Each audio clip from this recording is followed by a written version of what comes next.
Olá, hoje vamos analisar os eventos da noite passada, a 12 de junho de 2025, pelo horário do Brasil.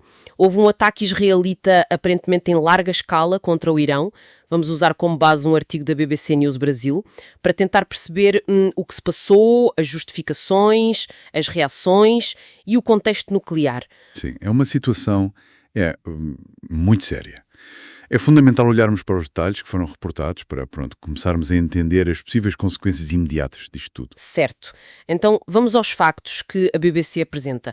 A operação israelita, chamada Leão Ascendente, parece ter sido massiva. Exato.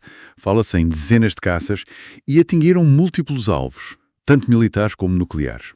E a fonte destaca dois em particular.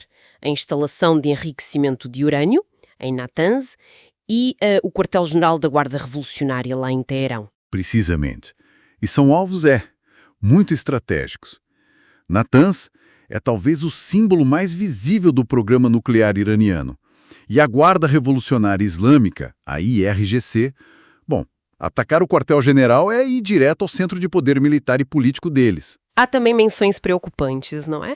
Áreas residenciais atingidas, voos suspensos no aeroporto de Teherão. Sim, e as notícias iniciais da mídia estatal iraniana já falam em mortes importantes.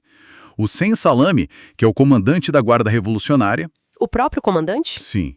E Feridun Abbasi, que já foi chefe do programa nuclear. Olha, se a morte do Salami se confirmar, é um golpe enorme para o Irão. A influência da Guarda é imensa. Imagino. E Israel? Qual foi a justificação para uma ação tão drástica? O artigo cita o primeiro-ministro Netanyahu. Ele classificou como um ataque preventivo. Preventivo, sim. O objetivo declarado, segundo ele, seria atingir o coração do programa de enriquecimento nuclear. E também cientistas. E ele terá dito que o Irão está muito perto de conseguir uma arma nuclear. Falou em meses, menos de um ano. E que a operação vai continuar pelo tempo necessário. Israel até já declarou estado de emergência, não foi? A prever retaliações? Exatamente. E isso leva-nos à questão do programa nuclear iraniano, que é, complexa. O Irão diz que é para fins pacíficos. É a posição oficial deles, sim. Mas há muito ceticismo internacional. E da própria Agência Internacional de Energia Atômica, a AEA. Aliás, a fonte lembra que a AEA concluiu recentemente que o Irão está a violar as suas obrigações.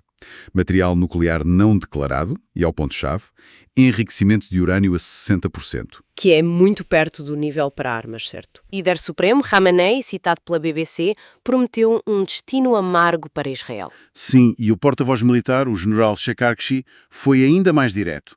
Ameaçou que tanto os Estados Unidos como Israel vão pagar um preço alto. O que nos leva aos Estados Unidos, uma posição delicada, imagino. Muito delicada. O secretário de Estado, Marco Rubio, segundo a fonte, apressou-se a dizer que foi uma decisão unilateral de Israel. Unilateral. Mas o artigo também diz que os EUA foram informados antes, na quarta-feira. Pois é. E tomaram precauções. Evacuaram parte da embaixada em Bagdade e impuseram restrições ao pessoal americano em Israel. É um equilíbrio difícil. Quer dizer, distanciar-se da ação, mas admitir que sabiam. Exato. Tentar gerir os danos, talvez. E é interessante contrastar isto com o que o presidente Trump disse antes do ataque, também segundo a fonte. Ele opunha-se publicamente a um ataque israelita agora, preocupado com as negociações nucleares com o Irão.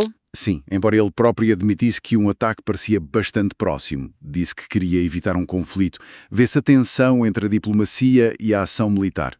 Claramente. E o especialista Javed Ali, que a BBC cita, foca-se nisso. O que acontece agora às negociações? Qual o risco do Irão retaliar contra alvos americanos? Ele diz que a situação está extremamente volátil, o que francamente parece pouco para descrever o momento.